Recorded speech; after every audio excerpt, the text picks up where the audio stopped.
Hi, dear students. Once again, I welcome all of you to Dr. IK Education.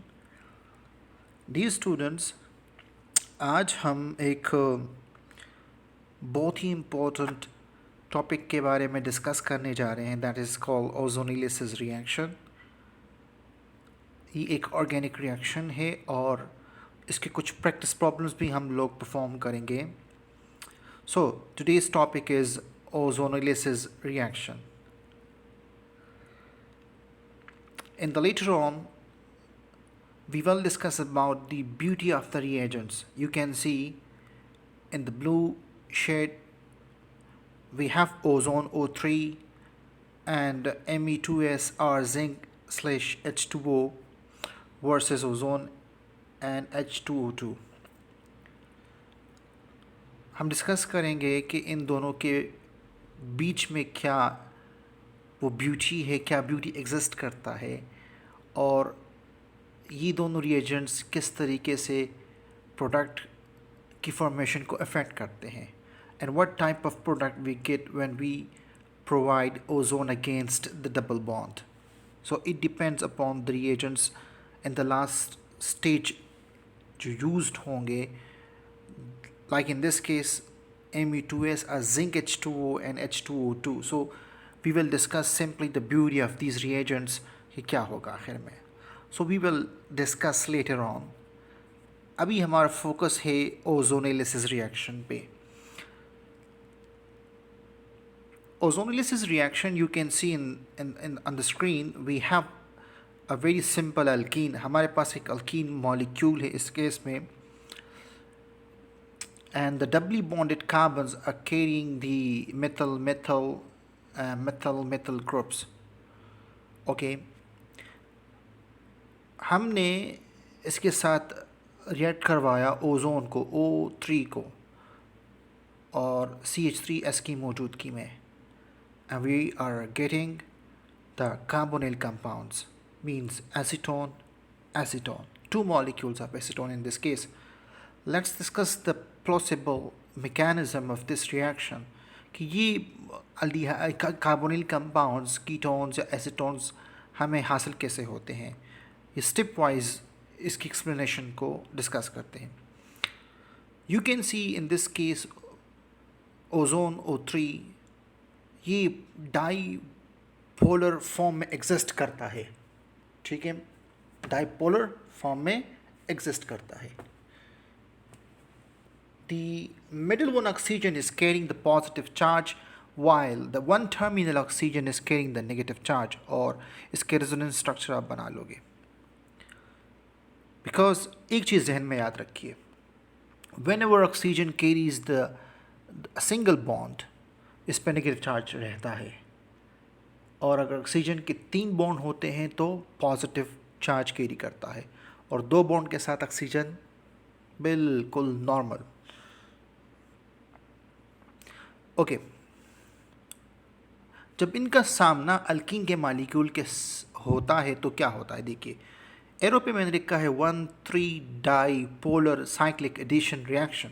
Okay, 1,3 dipolar cyclic addition reactions means जो ozone है वो खुद 1,3 dipolar cyclic addition reactions करवाता है. ये perform करता है किसके साथ, अल्कीन के साथ. ये चार्ज 1 और 3 जो नेगेटिव चार्ज है ये 1,3 पे घूमता रहता है. ठीक है, गुड.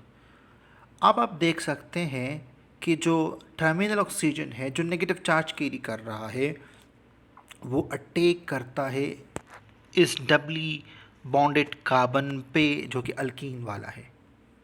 ठीक है, 5 बॉन्ड तो बन नहीं सकते, इसलिए जो पाई बॉन्ड है वो दूसरा कार्बन यूटिलाइज करके वो ऑक्सीजन पे अटैक करवाना स्टार्ट कर देता है. क्यों? क्योंकि जो मिडल ऑक्सीजन है ऑक्सीजन ओजोन में वो पार्शियली पॉजिटिव या कम्प्लीटली पॉजिटिव है, वो हाईली इलेक्ट्रोनेगेटिव बन जाता है, इसलिए वो उस नॉर्मल टर्मिनल ऑक्सीजन खींचना, इलेक्ट्रॉन खींचना स्टार्ट कर देते हैं. इसलिए ये जो कार्बन है अल्कीन का ये पाई बॉन्ड को यूज़ करते हुए वहाँ पे अटैक कर देते हैं और वो पाई बॉन्ड टूट जाता है किसकी तरफ, मिडल ऑक्सीजन की तरफ, और एक साइकिल बन जाता है। You can see 5 member ring बन जाती है। That's called molozonide. Molozonide is a highly unstable, ये हाईली अनस्टेबल है, हम इसको आइसोलेट नहीं कर सकते। ये हाईली अनस्टेबल इस सेंस में है कि भाई अगर आपके पास कोई साइक्लिक फॉर्म में कोई कंपाउंड है, कोई स्पीशी है, और उसमें 3 ऑक्सीजन वो कंसेक्टिव लगे हुए हैं, तो उसकी वजह से ही अनस्टेबिलिटी बहुत ज़्यादा आती है। क्या होगा, retro 1,3 dipolar cyclic addition reaction होगा यहाँ पे, यानी ये टूटेगा दोबारा। फिर देखिए ब्लू एरो के, देखिए उसके जो ऑक्सीजन का लोन पेयर कैसे आता है, या डबल बॉन्ड बनता है कार्बन के साथ, 5 बॉन्ड बनते नहीं है, तो वो जो सिग्मा बॉन्ड है सीसी के दरमियान, वो रेड एरो के थ्रू मैंने शो किया हुआ है वहाँ पे ऑक्सीजन, ठीक है। और फिर वो मिड ऑक्सीजन की तरफ क्या हो जाता है, वो पिंक एरो से हमने शो किया हुआ है, and you can see the next result. अगर आप देखिए इसको तोड़ के देखिए, आपके पास एक तो एसीटोन बन जाता है और एक में आपके पास फ्रेगमेंट बन जाता है, ठीक है। इसको हमने फ्लिप किया तो देखिए अगेन एक रिएक्शन होता है, क्लियर। वहाँ रेड एरो से मैंने शो किया है, फिर वो पाई इलेक्ट्रॉन्स ऑक्सीजन लेकर उस कार्बन पे अटैक करवाता है, और ब्लू एरो के थ्रू हमने पाई इलेक्ट्रॉन को मूव किया है ऑक्सीजन की तरफ, एक और 5 मेंबर रिंग बन जाता है। अगर आप इसकी कनेक्टिविटी करें तो आप ये 5 मेंबर रिंग बना लोगे, दैट्स कॉल्ड ओजोनाइड। ये स्टेबल होता है एज कंपेयर टू मोलोजोनाइड। फिर डीएमएस मीन डायमेथल सल्फाइड आता है, एक रिड्यूसिंग एजेंट है, इस ऑक्सीजन पे अटैक करता है, और फिर क्या होता है, ये ऑक्सीजन के बीच में जो बॉन्ड होता है, ब्लैक एरो के थ्रू मैंने शो किया है, वहाँ टूट गया, फिर ब्लू एरो के थ्रू यहाँ टूट गया, और फिर ये तो सल्फर के साथ ऑक्सीजन निकल जाता है, और आपको अगर ये तोड़ करके देखें आप सब, तो आपको कीटोन्स हासिल हो जाते हैं, यानी कार्बोनिल कंपाउंड्स आपको मिल जाते हैं। सवाल ये है एनएमडीकेट की पॉइंट ऑफ व्यू से, can when we do ozonolysis reaction, during this reaction we get a 5 membered ring which is highly unstable, that is called what, molozonide, ozonide, both and none of, so molozonide, ये highly unstable है। In this reaction the Me2S ये act कर रहा है as oxidizing agent, reducing agent, both and none of the above, reducing agent के तौर पे काम कर रहा है, क्योंकि SO फॉर्म में जा रहा है, ऑक्सीडाइज हो रहा है सल्फर, तो दूसरी की तो रिडक्शन कर रहा है। Good, okay. तो आपको ये चीज़ें आनी चाहिए, क्लियर, कि ये मैकेनिज़्म कैसा होना चाहिए। मैकेनिज़्म तो चूँकि आपके इंडिकेट में नहीं है, लेकिन मैकेनिज़्म में ये जो मोलोजोनाइट ओजोनाइट फॉर्मेशंस हो रही है, ये आपको मस्ट आनी चाहिए, इसलिए मैंने मैकेनिज़्म लिखवाया। Okay, let's do the trick.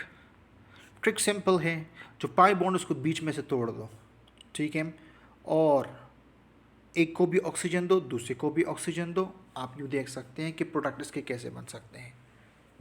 इसी तरीके से in the next reaction you can सी, ये मैंने अल्कीन थोड़ा सा डिफरेंट किया है, एक कार्बन के साथ हाइड्रोजन को अटैच कर दिया CH3 को हटाकर, तो अगेन सिंपली पाई बॉन्ड को थोड़े ग्रुप्स को ना दे के एक को ऑक्सीजन, दूसरे को भी ऑक्सीजन दे, तो इस केस में एक में एसीटोन यानी कीटोन बनता है, एक में अल्डिहाइड एसिटल्डिहाइड बन रहा है। You can C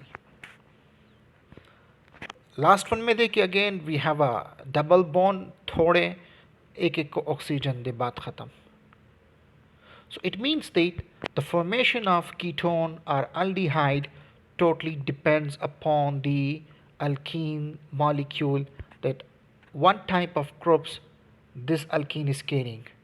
If it is carrying the alkyl groups, definitely you will get the ketone species. If it is carrying somewhere hydrogen, that definitely you will get aldehyde species. इस पर depend करता है, तो ये चीज़ आपके जहन में होनी चाहिए, क्लियर। बस आपने ये चीज़ रखना है। Okay, let's discuss about the beauty of the reagents. ये दो चीज़ें मैंने लिखी। अभी तक हम लोग ओजोनलेस रिएक्शंस को पढ़ रहे हैं ओजोन O3 की मौजूदगी में, लेकिन Me2S या जिंक H2O की मौजूदगी में पढ़ रहे थे। जो काम यहाँ पर Me2S करता है वही काम जिंक H2O भी करता है, ये बात जहन में रखिएगा, ठीक है। दोनों रिड्यूसिंग एजेंट्स हैं। ओके, यहाँ क्या फ़र्क है?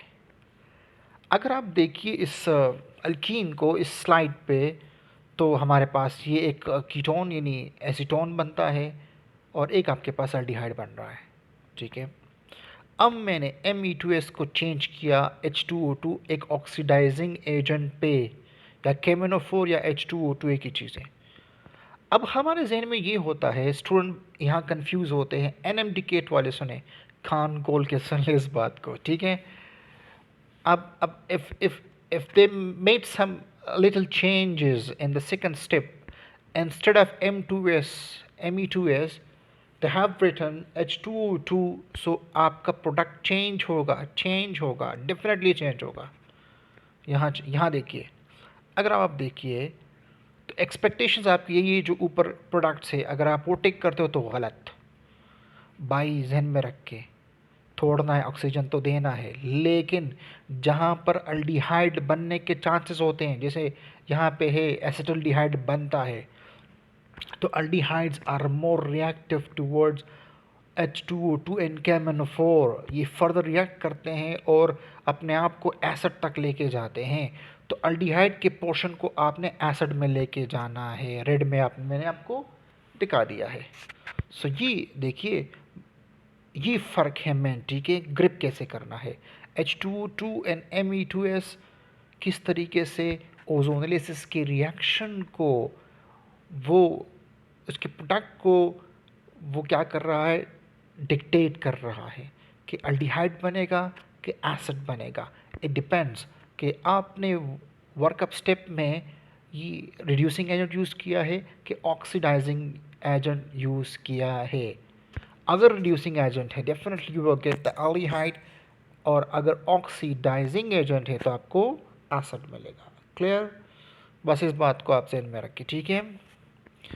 Good, let's move to the next step. Okay, one more very important thing again, यहाँ पे देखिए बच्चों, again same alkene and both reactions, और दूसरे स्टेप में H2O2 दोनों केसेस में है।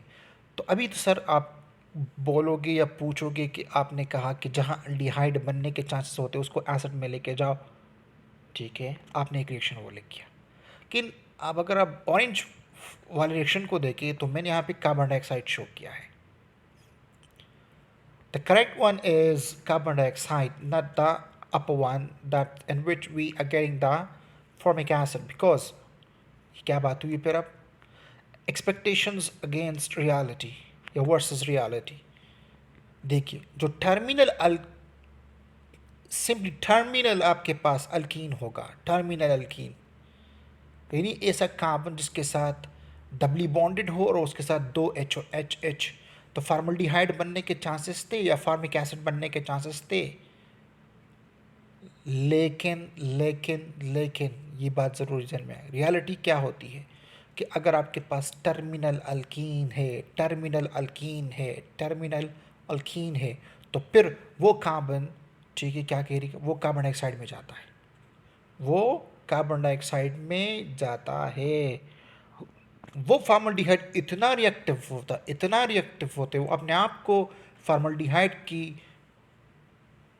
पे अपने आप को स्टॉप नहीं करता, मज़ीद रिएक्ट करके अपने आप को फॉर्मिक एसिड में और मज़ीद अपने आप को आगे लेकर कार्बन डाइऑक्साइड की फॉर्म में लेके जाता है। तो ये चीज़ भी आप जहन में रखिएगा, ठीक है। So in today's lecture we discuss about the ozonolysis reaction, about the ozonide, stable, unstable, and the use of reagents in the second step.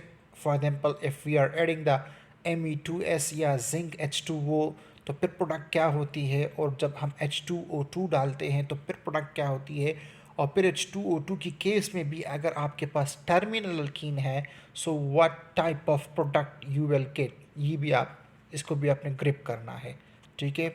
So thank you so much और बेस्ट ऑफ लक आप सबके लिए। और कोई question है so you can ask me kindly. मैं students के लिए कर रहा हूँ और आपके फ़ायदे के लिए कर रहा हूँ, तो इस पर फोकस करें और प्रमोट करें मेरे चैनल को। Thank you so much.